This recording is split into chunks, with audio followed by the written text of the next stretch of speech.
Well, good day, friends. Welcome to a brand new edition of the Shepherd's Voice here on Domestic Church Media. And starting the new season, we want to welcome to the program the host of the program, the Bishop of Trenton, Bishop David M. O'Connell. Welcome, Bishop. Thank you, Jim. It's good to be back. I hope you had a good summer. Everybody had a good summer. It went so quickly. That's what everybody says. September 1. I know, it's hard to believe that. Did you check out the blue moon last night? Yeah. Last night it was very last clear. night, yeah. Beautiful night last night. And, I told my younger brother, I said, let's look at the blue moon. Right. I said, because the next time, we're not going to be around to see the next one. 2037, they said. So, no, I don't think I'll be around for that. But it's good to be back. Good to have you here. I had a good summer, a lot of activities, even though I tried to take a little time off in July. So you get away?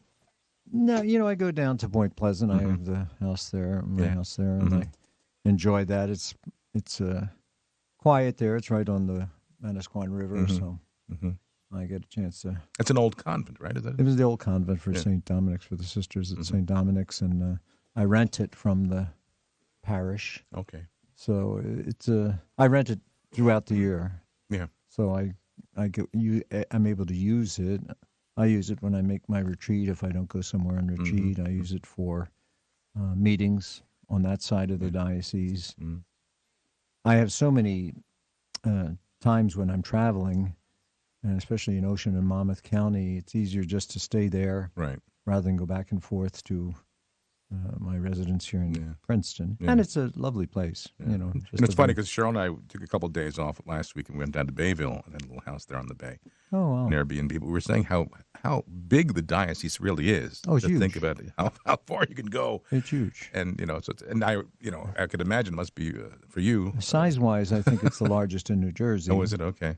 Not population-wise. Newark is larger in terms of numbers. But we're clocking in at about 750,000. That's a drop of about 100,000 since I came. Really?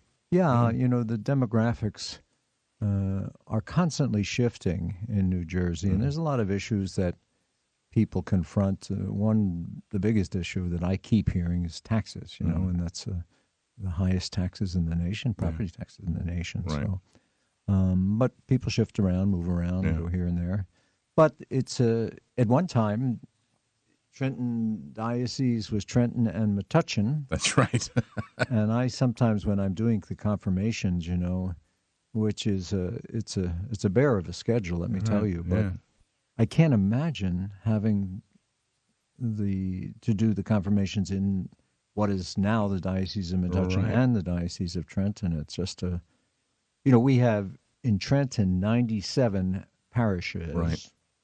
Not all of the parishes have confirmation every year because some of them have this, they don't have a school. Right. And so they have a smaller number of students who receive confirmation. We aim around 8th grade, 9th grade in our efforts to administer the sacrament. So I do about a third of all of the confirmations in the diocese. And then I have vicars, Episcopal vicars. These are priests who I've appointed really to be my administrative alter ego in the 4 counties. Right. And so they assist me with the confirmations in their regions. And then 1 or 2 of other priests whom I designate. And, during the pandemic, a number of the pastors asked if I would delegate them to give confirmation. And so I did, and that's worked out very well. And some of them like doing it, and they have asked to continue doing it. So we share the wealth there in terms of confirmations. I like confirmation. I like to meet up with the kids and have a chance to at least say something which I hope is meaningful and kind of motivating for them to continue in their faith. Unfortunately, the statistics aren't in our favor. They say about 95% of the students who are confirmed, let's say on a Tuesday or a Wednesday, don't return to Mass on the following Sunday. Wow.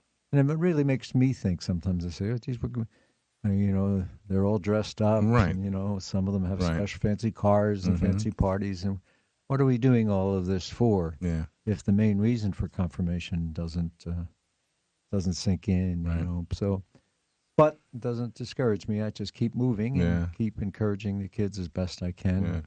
Visiting in the schools when I'm able also gives me a chance to encourage the students, and really speaking to the teachers, speaking to the administrators, and encouraging them to make sure they keep the faith really strong and before the students' minds. Have the schools opened yet? Or Well, some of them have. Like in high schools, they have. I think I saw Notre Dame freshman class, and they come in and they have special programs and orientations for the students. But for the most part, our schools open after Labor Day. So it's coming up soon.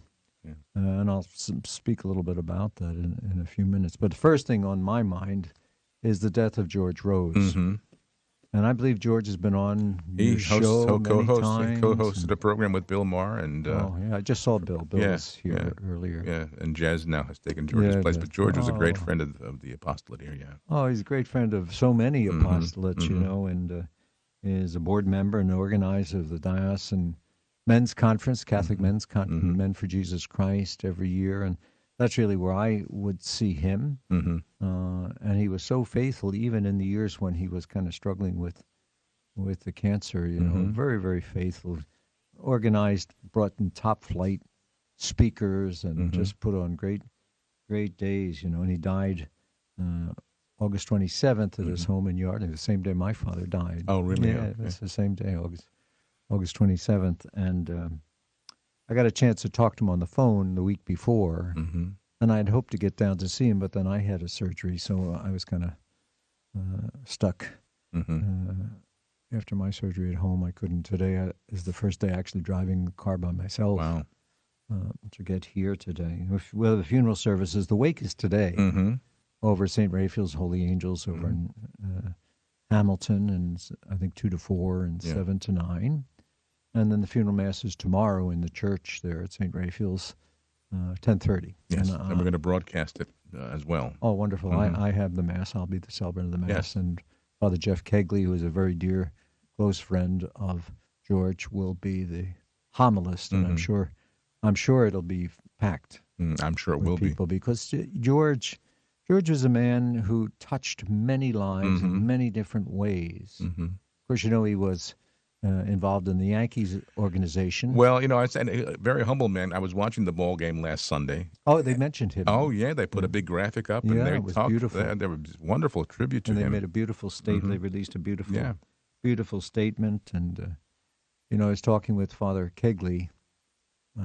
Father Kegley was with him every single day last week. Yeah, and Father Kegley's just an extraordinary pastor, wonderful pastor. But he said to me, he says, you know, this was an exemplary Christian man whose whole life Christ was the center. And, you know, his life was not easy. He had a number of struggles in the course of his lifetime, but he really was a wonderful guy. You know, I didn't know he was fluent in Japanese. Oh, yeah, that's you know, how he worked for the Yankees, sure. What he did with the Yankees was the Pacific Rim. Yeah.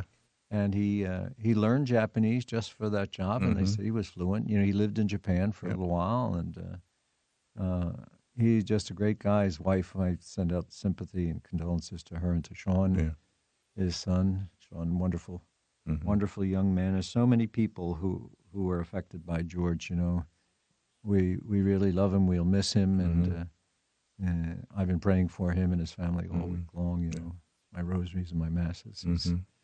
He's just a good man. Yes, absolutely. A great witness, faithful man. And as I said, he was wonderful helping us out here for about 5 or 6 years on the program once a month. And just, again. Did he come weekly too? Once a month. Once a month. Yeah, he and Bill would host the program. He did the O'Connell approach once a month. That's right. First Fridays, same thing.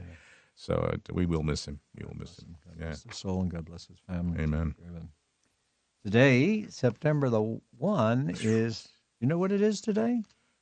No. Besides First Friday, no. It's aside from First Friday, it's the World Day of Prayer for the Care of Creation. Oh, really? Okay. Yeah, this is something that Pope Francis began in 2015. And it's also the beginning. This month is called the Season of Creation. The Holy Father recently announced that he was going to produce or publish an apostolic exhortation. Not the same as an encyclical, but it's headed in that direction. Right, It's an right. important document Right.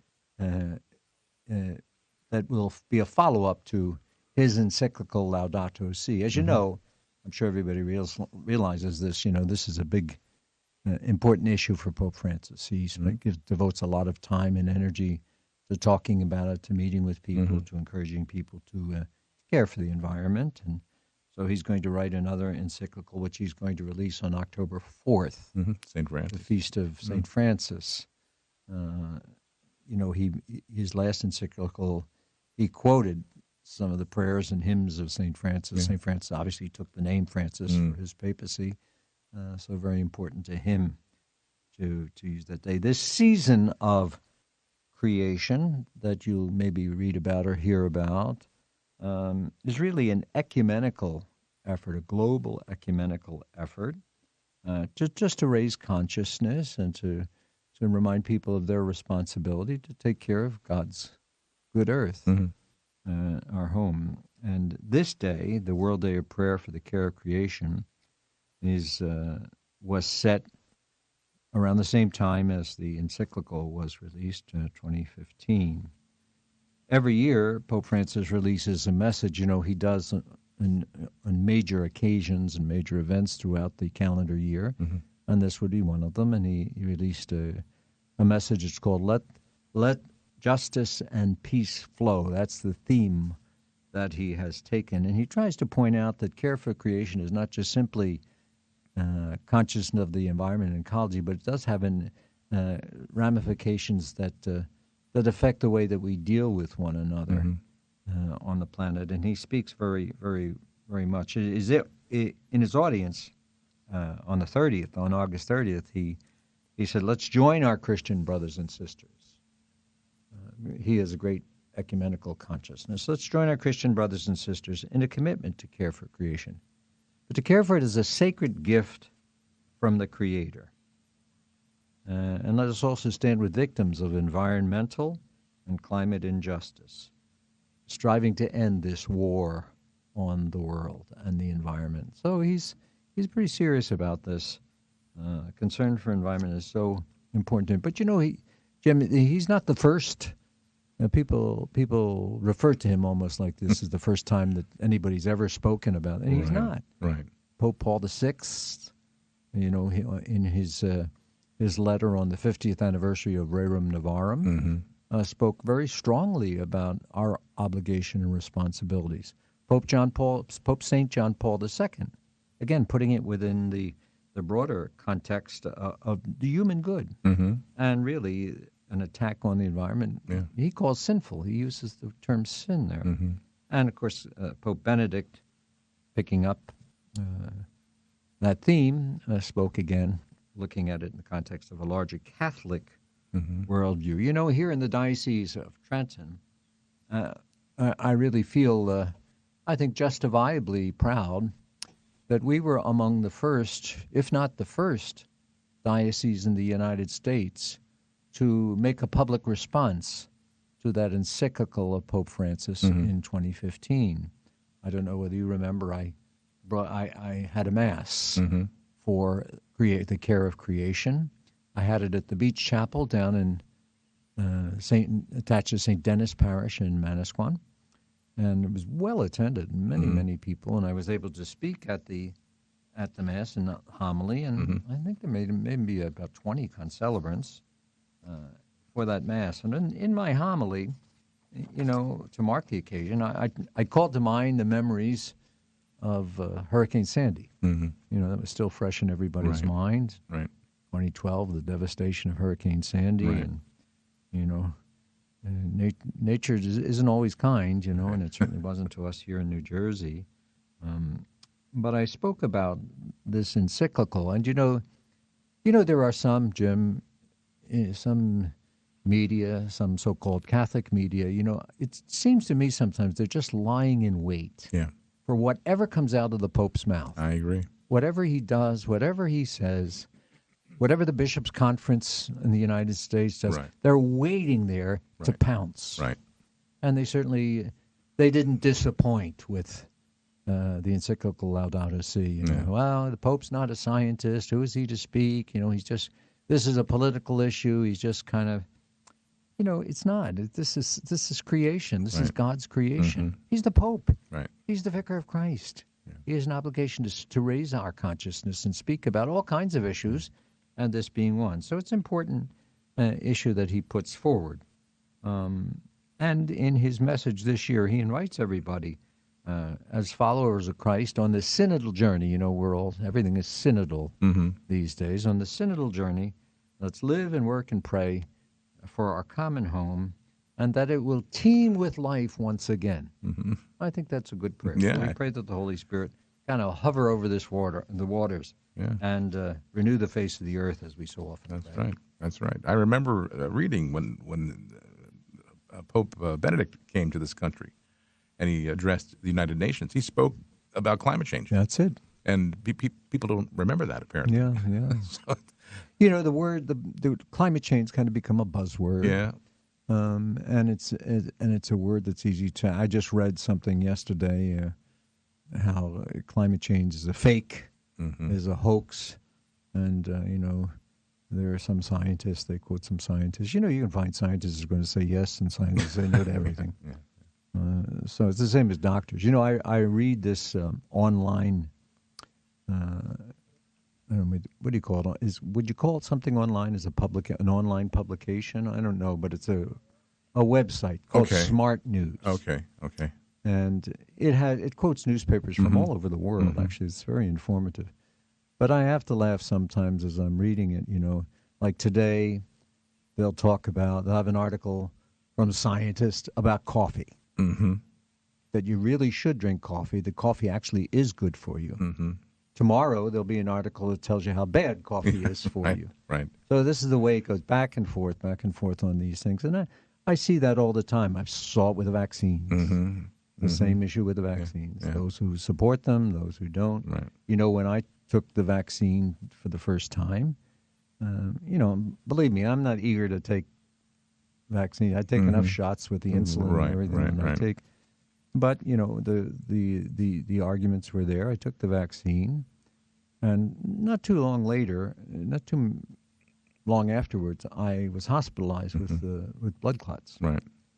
And of course, the anti-vaxxers were right on it. I remember seeing actually my picture getting the vaccine was on one of these publications saying, "See, there it is." Oh, really? There's proof that the vaccines, and my doctor said it had nothing to do with it. Yeah. I have some what they call it, immunocompromised. I have some conditions, diabetes, and so on. I've never kept a secret of that. But interesting how my point is just you can find somebody to say yes or no to whatever it is that comes up. Right. But I also think, Bishop, that with all the technology, all the information people have access to, that they let what the Holy Father will say and try to make it political when he's not intended to be political. He's talking as a spiritual father. Yeah. And the Catechism tells us to take care of the earth. Sure. So, but they take that and they make it a political statement, and that's when it gets really messy. Yeah, it does, and that's happening so often in the church. Yeah. Everything is the accusations for all of us who are leaders in the church or spiritual leaders in the church. Hopefully, that it's political. Right. And I must tell you, as the bishop, who has a responsibility for a large portion of the Catholic population of New Jersey, I stay away from political engagement. Right. I do. I just don't get involved, and I don't write messages and statements on every single thing that comes down the pike. Right. I try to look for the spiritual value in certain things and address them as best I can. Some people are not surprising. You're critical of me because I don't attack this or I don't condemn that, but I don't see that as my role. I try to bring the gospel to people, bring it to light. Yeah.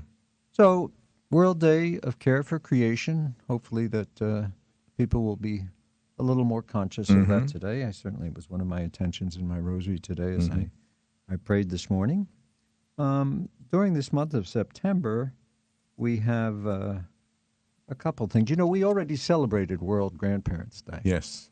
And now there's another one on the calendar. It's the Hallmark I was going to Grandparents. say it's the Hallmark holiday. Right. But we've already celebrated that, Yes. so I'm not going to make a big deal about that. Yeah. That occasion. Yeah.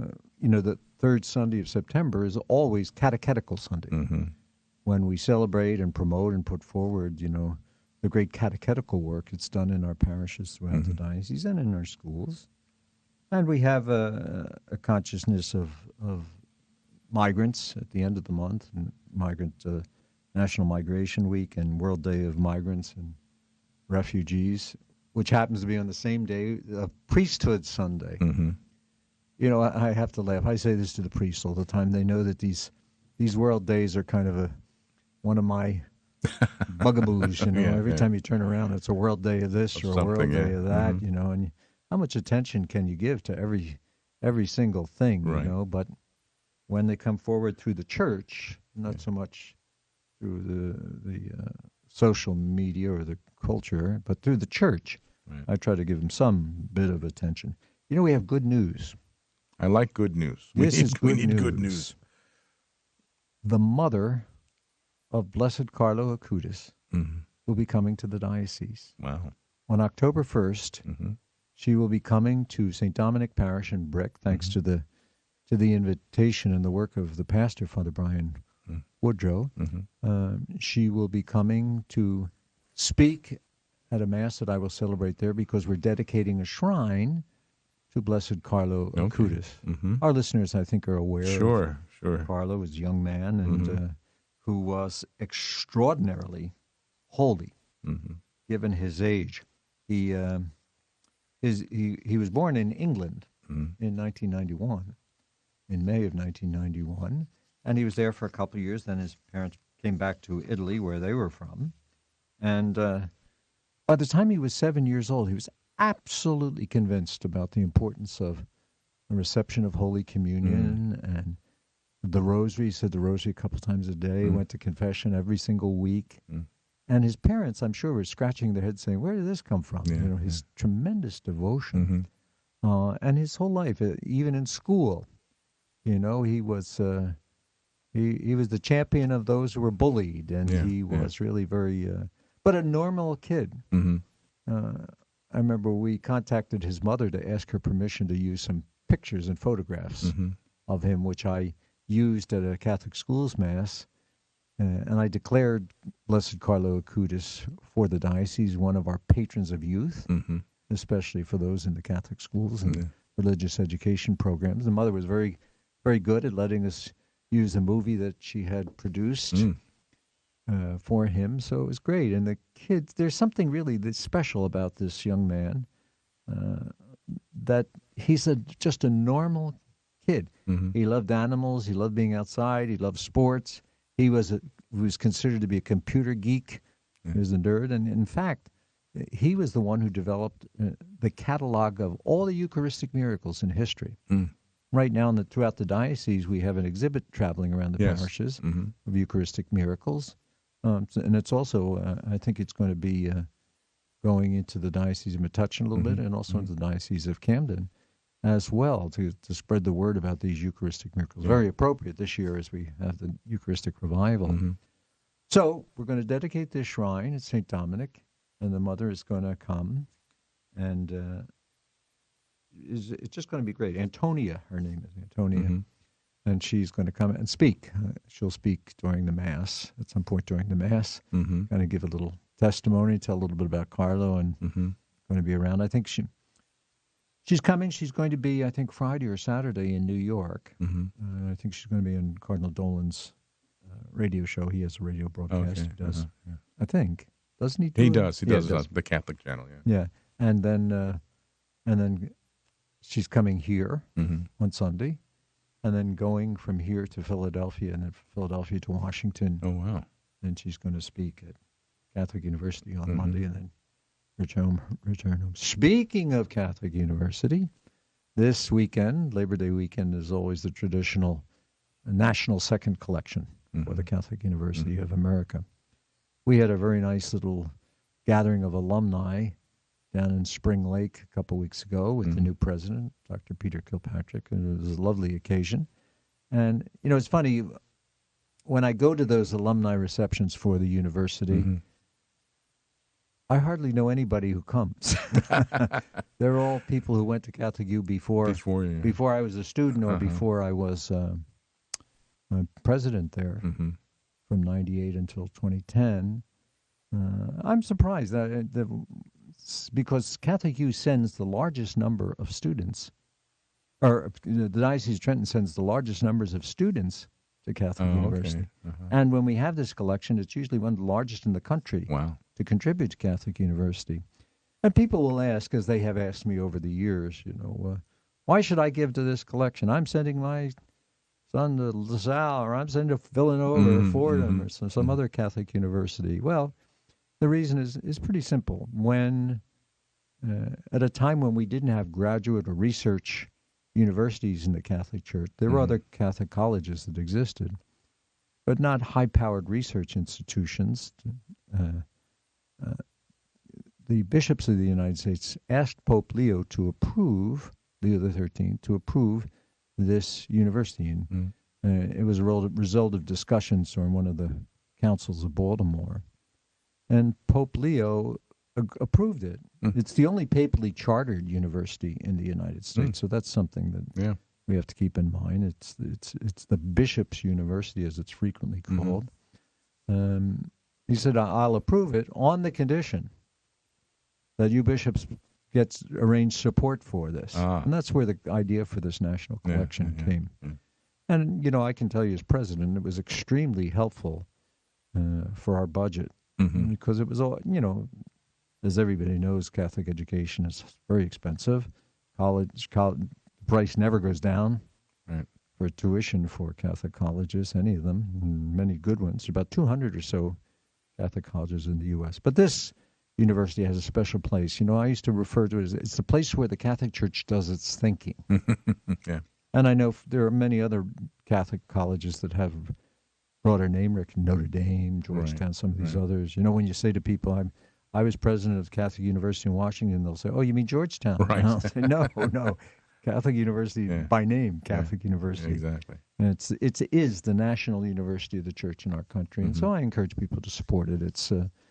It certainly has made a great contribution over the years to our life of faith and theology development. It's the only school in the country with pontifical faculties in philosophy, and one of the best in the world, really, theology, and it's the only school of canon law in the United States.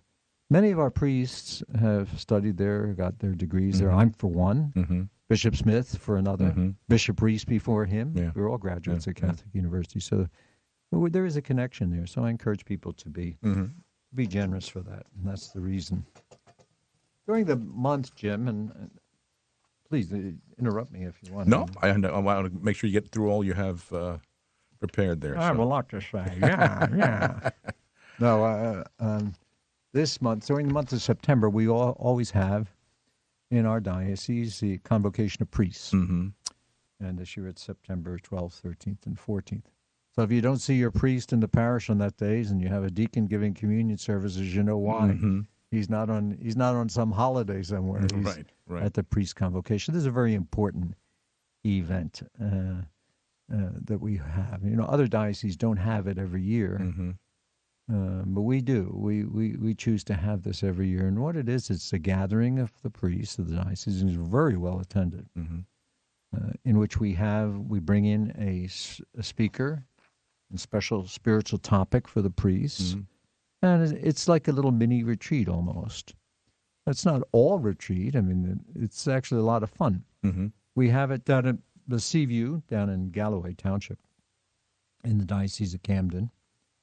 And I would say, we have 166 diocesan priests and maybe about 40 or 50 religious priests. We get about 160 priests come to it. So it gets a good response, and it's grown over the years. So we invite a priest, or not always a priest, and we invite a speaker, and we assign a topic for the day, and that becomes the theme of the 3 days. And then also, it's just a good opportunity for the priests to be together. They don't see one another that much. Mm-hmm. They're all busy in their parishes, and not all of them have the opportunity to take a couple days off for vacation. Some do. Some are very good at that, at making sure they get their time off, but others don't or can't. And so this gives them an opportunity, if they're there, to mix and mingle with their brother priests, with me. They have a chance kind of informally to see me about any of their concerns or needs, which is important. And then they're at nighttime they gather together, have a couple drinks, some cigars, sit around, tell stories, and it's just fun, a fun time. So those days are coming up. I invite you to pray for our priests. Always pray for the priests, that they could be faithful and strong and good leaders for the church. And during those 3 days, I encourage you to pray for our priests as we gather in convocation in the middle of the month, and we do it every year. Is that something every diocese does, or is it up to the bishop? Yeah, in a way, it's up to the bishop and his curia, his main advisors, his council of priests. But I, from what I understand, not every diocese does it every year. Okay. Some do it every 3 years, some do it every 5 years. But I do it every year because it creates some kind of a fraternal sense of continuity, and the priests do look forward to it. Many of the priests, like when all the disciples came back to Jesus, having gone out and preached, they all get together and talk about their experiences. And just like we were saying earlier, there are some who don't like it, or the priests who never go, never come to anything. And that's the way it is. People say, "Why don't you get them?" I said, "What am I going to do? Spank them? Put them in stocks and put them in down square? And they have to have their freedom, and they have to make their decisions as see fit. But for those who do come, they do enjoy it, and they do look forward to it. Good. So that's in the middle of the month. Good. This month also is Suicide Prevention Month. That's not a Catholic kind of a thing, but it's certainly something to be aware of. I read something from the Centers for Disease Control, which again is one of those organizations that people like to take pot shots at. But I read a report recently that the number of suicides in our country is an all-time high. Almost 50,000 Americans take their own lives every year. And, it's something I just think to myself, what could it be in the life of these people that would be so burdensome and so difficult to make them want to end their life? And, it's a big issue among young people. And, when the Pope talks in his synodality about listening, I think he's onto something there. I mean, aside from the church stuff, we don't listen to one another, and there are often, signs of depression and difficulty that we've just got to pay attention, especially among the young. As a priest and as a bishop, but as a priest, really,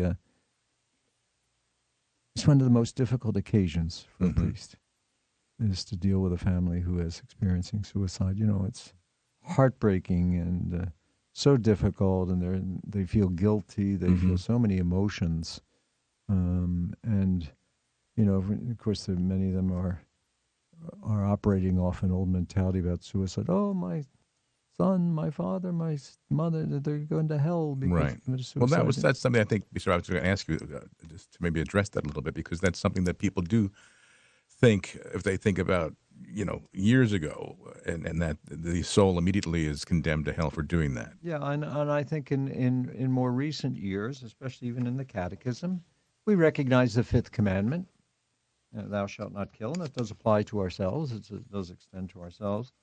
But at the same time, the Catechism and other writings of the Church point out that there's such grave psychological disturbances, and that responsibility for this maybe is not so strong, that people just feel that they can't face they just can't continue. They just can't face what's ahead of them, and it's a very difficult thing. And as I always say, I've said this to some of my priests too, I said,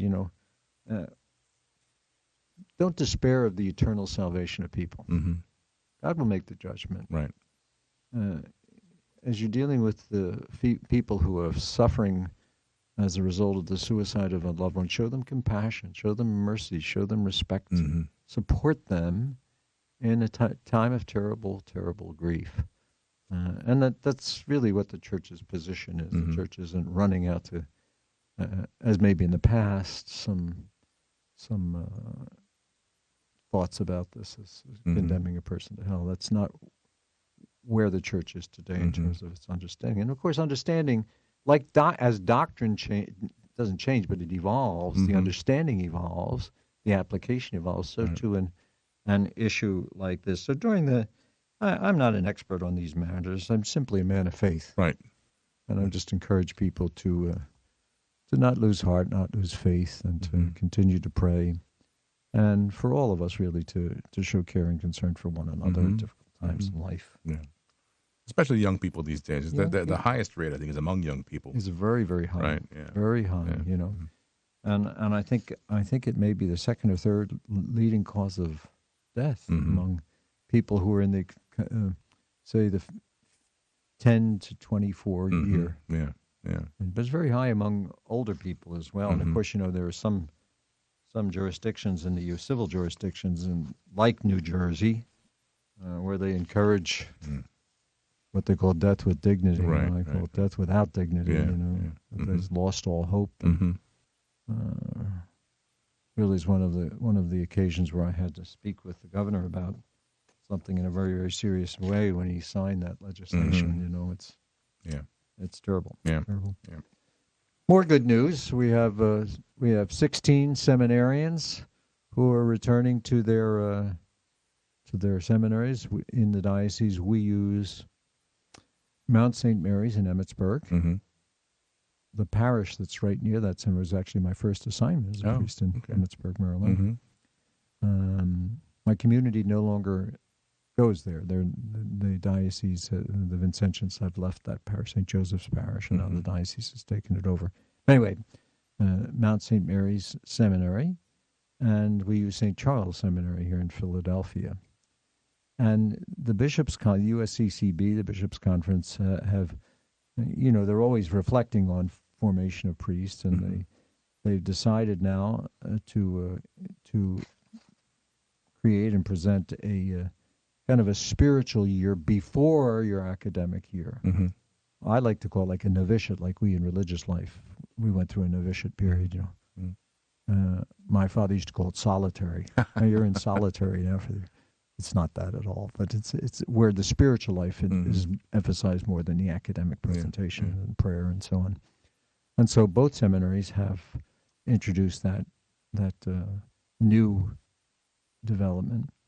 We have I think six seminarians at St. Charles and maybe 9 at Mount St. Mary's. And one of the seminarians is on a pastoral year this year here in Princeton at St. Paul's Parish. But they're excited, enthusiastic. It's great to see them, and great to, as bishop, to really accompany them through their journey to ordination. So pray for vocations, everyone. We really desperately need them. Without the priest, there's no Eucharist. Without the Eucharist, there's no church. Yeah. So we need to, that's not my quote, that's Pope St. John Paul. But that's an important thing to keep in mind. Will any of them be ordained in the Yes, in this June? year, let's see, 2 will be ordained this year. And I think maybe 1 or 2 to the diaconate. And of course, we have permanent deacons, wonderful permanent deacons throughout the diocese. And so it's.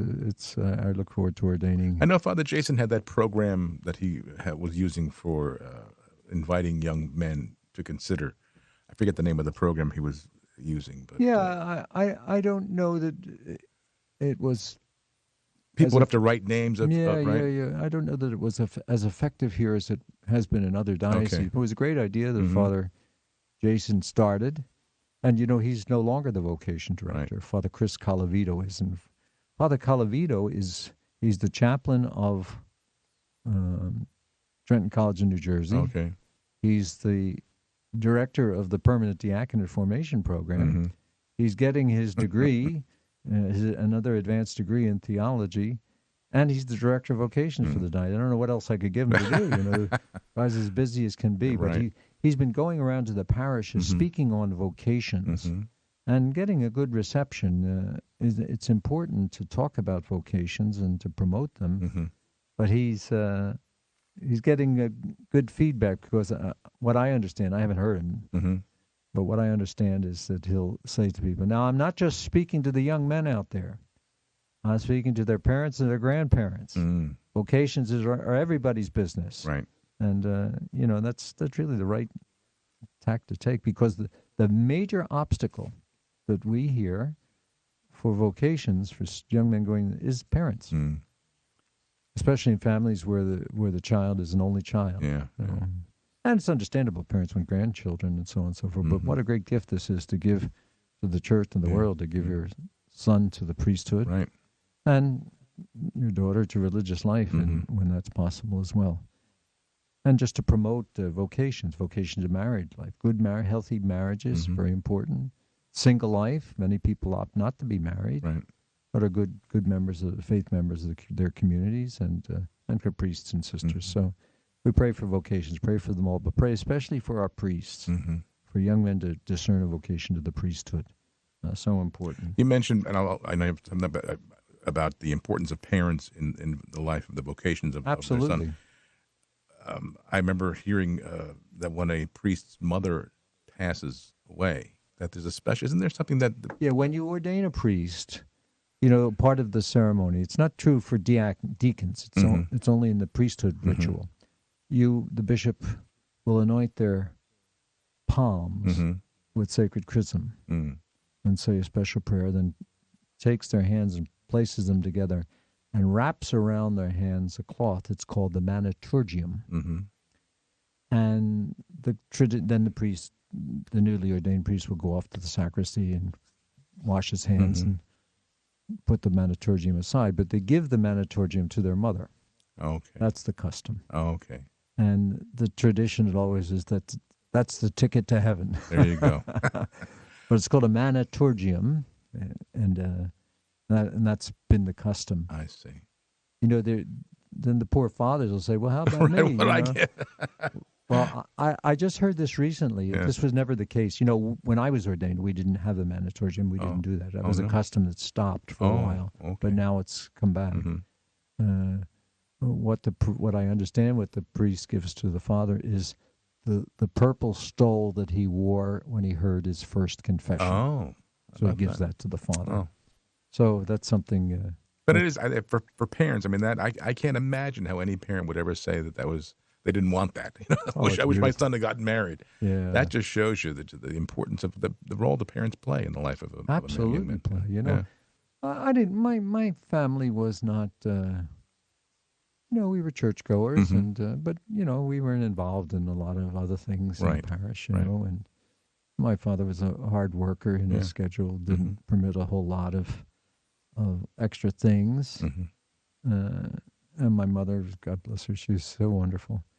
But, a quiet person, and she had a quiet faith. And, I would often see her with a rosary or prayers, and we go to church on Sunday, and she was wonderful. But, we weren't people that wore our religion on our coat sleeves. And, I don't say that I'm not bragging about that. I'm just saying that's the fact. And in that family, 2 of us went to the seminary. Yeah.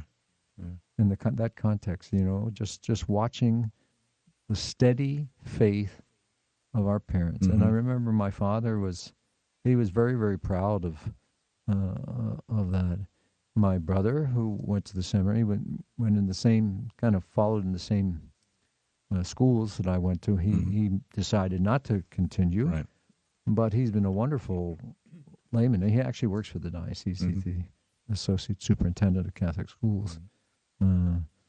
But good, faithful Catholic, and has maintained his love of the church. But it comes from the parents in a lot of ways, and grandparents sometimes too. Yeah. So I encourage you. These days, I think probably more from the grandparents maybe so. than the parents, Maybe so. the role they play. Maybe so. Yeah. Although I must tell you, I think people are starting to pay a little bit more attention than they did maybe 15 or 20 years ago to their faith. Mm-hmm. And, this year we're doing the Eucharistic Revival. Right. You have your shirt on there. Yeah, somebody gave me this national Eucharistic Revival. I think gave this to me Father Martin O'Reilly over at okay, St. Mary's of Bornheim. He's the chair of the diocesan effort, along with Mr. Ushway Areola, who was in charge of evangelization in the diocese. Mm-hmm. And the two of them have a committee. Patty Baylog over at St. Martin's,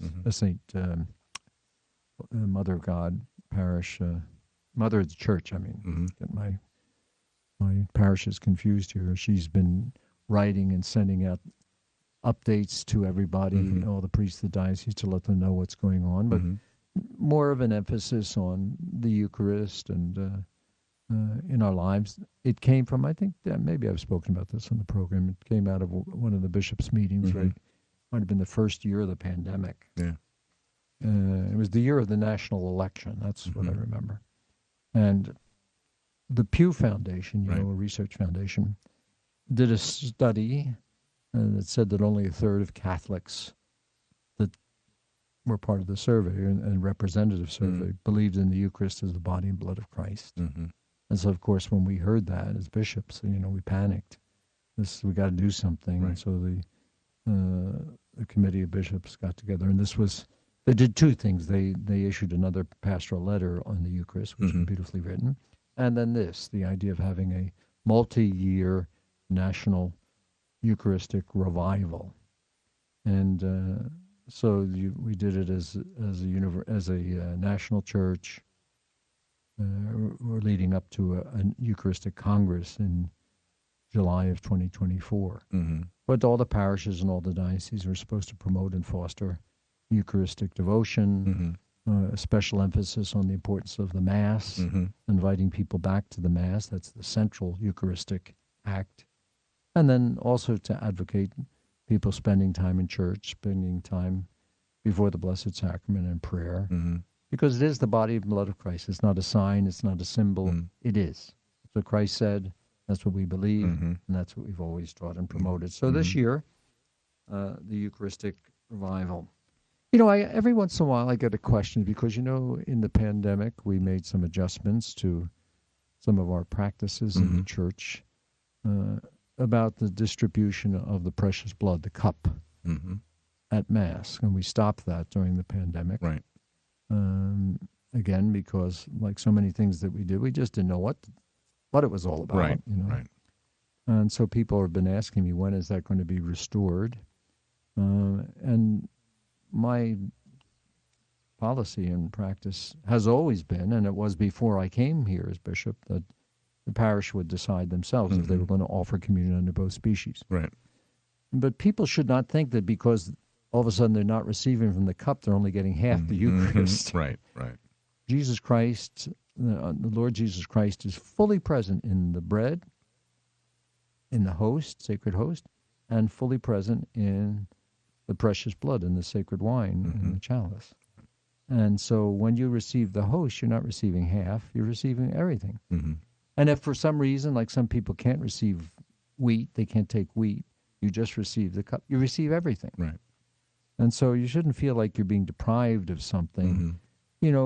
Maybe it's a fuller symbol. Maybe we could express it that way. It's a fuller symbol. Right. But it's not required. It's never has been required. Only the priest who celebrates a Mass or celebrates the Mass is required to receive both the sacred body and blood of our Lord. So parishes are slowly getting back. Those who have given out communion under both species are slowly getting back to that. Those who never gave it out aren't going to start. Right. And it's the pastor's call. It's the pastor's call, and that's been the policy in the diocese for a long time. And so I just had a beautiful letter from a woman who had written me and asked about this, and she says, well, I asked the pastor, and he says, well, he's thinking about it. Well, it's his call. Right. Yeah. So you just received the Eucharist worthily, and sometimes you hear from people, I want to receive on the tongue, I don't want to receive on the hand. Well, that's also up to you. Right. If you don't want to receive in the hand, you don't have to. Right. And I've never required that. Although some people say I did, I never did. Never required that you you receive either way. It's your call. Yeah. And that's been the policy in Rome as well, that it's not up to the priest to make that decision. It's up to the person receiving. Yeah. If they want to receive in their hand, or they want to receive in the tongue, or they want to receive standing, or they want to receive kneeling, that's up to them. So we don't want to make problems where they don't need to be. Yeah. So, Jim, I see we don't have too much time left, and I'm going to spend some time maybe in October, since the Synod is occurring in October, talking about Pope Francis, the Synod, and church teaching. You may know, and our listeners may know, and some of these media outlets have been, because they've been critical of Pope Francis, they're quick to promote them, that Cardinal Burke in Rome and Bishop Strickland in Texas, Tyler, Texas, have spoken out very strongly in the past couple of weeks against the Synod, calling it potential for schism. Yeah. And you see that written in a number of places, and a lot of attention. Pope Francis said in a talk recently, there's not a lot of general interest in the Synod. And that's probably true. We promoted it in the diocese. We spoke about it. We had the opening mass, and we did this listening sessions and all of that. Right. This synod, called a synod on synodality, which is a word that really didn't exist in the church's vocabulary. It's kind of a word that's kind of a made-up word. What do you do at a synod? The synodality is the approach that you take. And the approach that our Holy Father has advocated is listening. Listen to one another. But when you listen to somebody, I listen to a lot of stuff, believe me. Doesn't mean I agree with it just because I'm listening to it. Right. And I think that's one of the misinterpretations people are giving to Pope Francis. He welcomes people who have beliefs that are clearly at variance with the church. Right. But because he welcomes them, which he believes is the Christian way, does not mean that he agrees with what they say or what they believe or what they promote or foster. And I think we have to be very, very careful. And this Pope also, he speaks off the cuff a lot. Yeah. As a bishop, I can say, I wish he didn't, because sometimes you spend a lot of time explaining, Right. Explain to me, Lucy. Right. You have to explain what he means. Right.